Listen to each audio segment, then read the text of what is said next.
جب چیف صاحب یہ کہتے ہیں کہ جو اٹھائے گئے وہ کیوں نہیں آتے ہیں، اور جب وہ یہ کہتے ہیں کہ جی آپ کا یہ چاہتے ہیں کہ جو لوگ پی ٹی آئی چھوڑ گئے ہم ان کو دوبارہ پی ٹی آئی میں لائیں، اور پھر ہمارے وکیل کو کہتے ہیں کہ سیاسی باتیں نہ کرو. جب سیاسی کیس ہوگا اور آپ سیاسی باتیں کریں گے تو وکیل بھی سیاسی باتیں کریں گے. پھر آپ یہ دیکھ رہے ہیں کہ جب سے چیف جسٹس صاحب چیف جسٹس بنے ہیں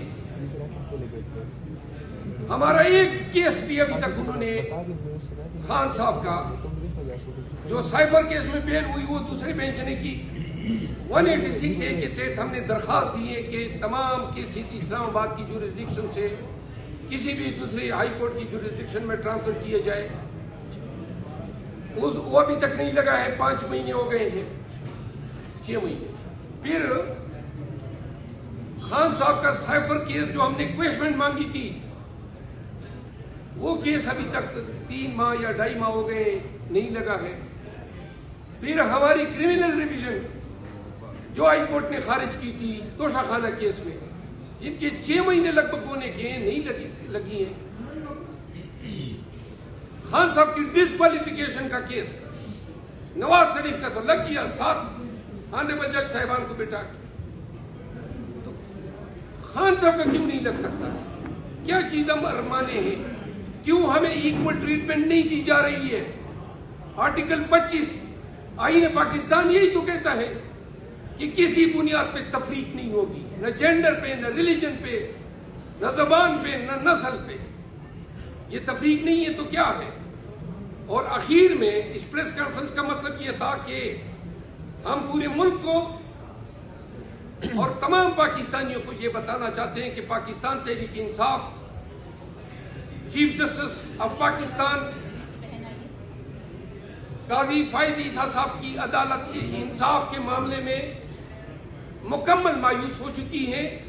ہم نے کافی تحمل سے کام لیا، ہم مزید تحمل کا مظاہرہ کرتے، لیکن اگر ہمارے وکلاء کا تمسخر نہ اڑایا جاتا، ہماری پارٹی کی تصحیح نہ ہوتی. ہم جیلوں میں ہیں، جیلوں میں مزید رہیں گے. آپ ذرا خاموش ہو جائیں پلیز. جیلوں میں رہنے کو تیار ہیں، جیلوں میں جانے کو تیار ہیں. ہم کنٹیمپٹ میں ہیں اور مزید کنٹیمپٹ بھگتنے کو تیار ہیں.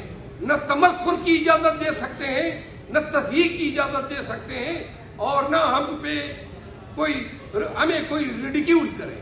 عدالتیں عزت و تعظیم کے قابل ہے، اور قاضی کا کام انصاف کرنا ہے. قاضی کا کام یہ نہیں ہے کہ کبھی میرے نام پہ سوال اٹھائیں، کبھی میرے کام پہ سن لیں، خارج کر دیں، لیکن خدا را ہمارا تمسخر نہ اٹھایا جائے. ان گزارشات کے ساتھ آپ کے بیٹے بتائیے گا کہ اس طرح آپ نے ہنگامی پریس کانفرنس کی، اور ایک سوال میرا یہ لیں کہ آپ نے ہنگامی پریس کانفرنس کی، آپ آئے، آپ کے ساتھ جو ہے نہ جو سینٹرل میڈیا کے لوگ ہیں وہ ہیں، نہ تو ترجمان ہیں. اس سے پہلے آپ سے یار میں سینئر وائس پریزیڈنٹ ہوں، میرے ساتھ فوکل پرسن ہے. آپ میں سوال سنیں سر کائنڈلی. میں B T I beat reporter ہوں، میں کوئی یوٹیوبر نہیں ہوں. آپ کہیں سوال سنیں میرا، آپ اس کے بعد جواب دیں. ہم نے آپ کو سنا ہے، ہم نے آپ کو سنا ہے، ہم نے آپ کو سنا ہے کہ ہمیں سوال کرنے کا موقع دیں. سوال آپ کریں نا بھائی کریں. اچھا سوال میرا یہ ہے کہ ہم کس کی بات مان لیں؟ پی ٹی آئی میں اس وقت 3 گروپ ہے. شعیب شاہین گروپ الگ ہے،